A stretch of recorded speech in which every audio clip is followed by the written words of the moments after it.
What's up everybody, Citizen Kimberly here. Welcome back to the channel, and now it's time for an episode of Netflix and Chop, where we slice open and dissect the featured film.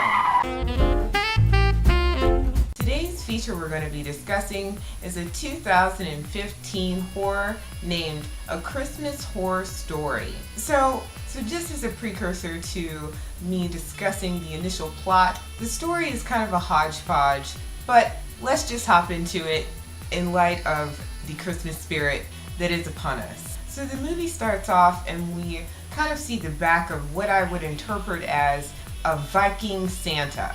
And he's walking to his sleigh, and all of a sudden there's some grumbles. Then we're flashing to a William Shatner who is playing sort of a crackpot, drunken DJ who is hosting his Christmas Eve holiday show, lapping up the luxury of this eggnog that he's serving, and he's doing his broadcast in true William Shatner style, which was awesome.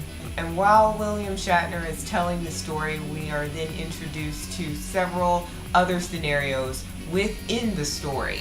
So we have a group of teenagers who are setting off to do like a ghost hunting broadcast show for a class that they're taking. And we also have a family of African American descent. They are getting this Christmas tree because the father is really into procuring this tree while going into this abandoned wooded forest and chopping down this tree the old-fashioned way. They also have a young child with them who is very inquisitive but sweet at the same time. Also, we have another family doing the family thing. They're headed to go and visit this aunt. The father is dead set on being a real family and hanging with family, and everybody is just gonna conform and do it his way and shut up. So we have these three stories. They all tie in together. They're all kind of colliding with each other. The teenagers that are doing their ghost hunting broadcast are running into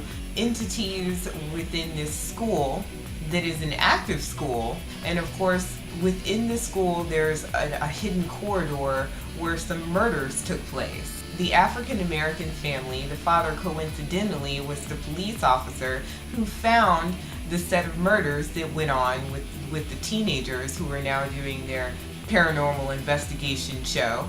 The girlfriend is a part of the family who is on their way to visit the aunt's house that they haven't seen in many, many years. She is the girlfriend of the set of teenagers doing the paranormal investigations. We also flash back to Santa Claus, who has discovered that one of his elves, Shiny, don't even get me started on this name. Shiny is like the best name for an elf. Shiny and Jingles get a zombie virus and they are totally wreaking havoc, and Santa Claus has to go ham and cheese and get rid of the elves who are infected with the zombie virus. Flash back to the family that is visiting the rich aunt, Aunt Etta. She has all of these tchotchkes and knickknacks all around her huge mansion.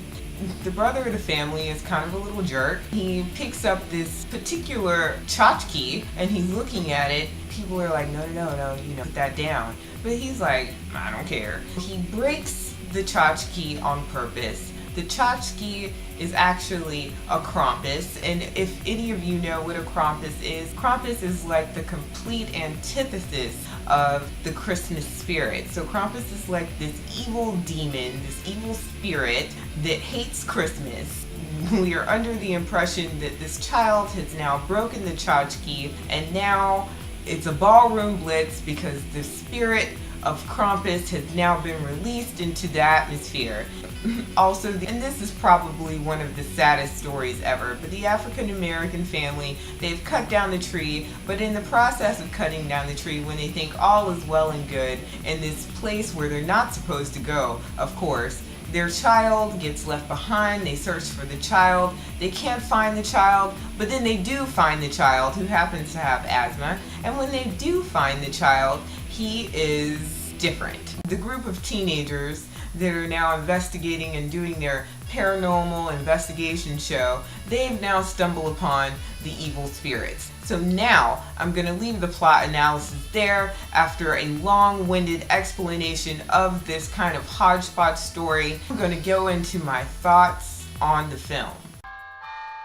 A Christmas Horror Story kind of reminds me of a compilation story, sort of like VHS, but instead of splitting off into individual stories where each story ends, they try to infuse all of the collective stories together. So it's not separate stories, but a collective story with 3 individual stories within the story, and then a wraparound story to kind of make it all fuse in together. One thing that I can say that is positive about the film is that, look, they do manage to tie in all of the stories, even with the surrounding story, and make it cohesive. That is a plus. The individual stories are watered down.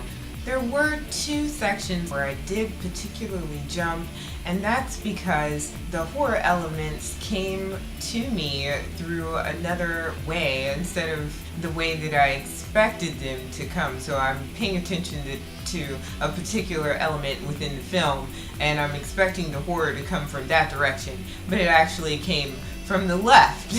That was a good thing. I'm sure that the directors did that on purpose because they were specifically drawing the viewer's attention to those particular points within the film. That was, that was cool. That was well done.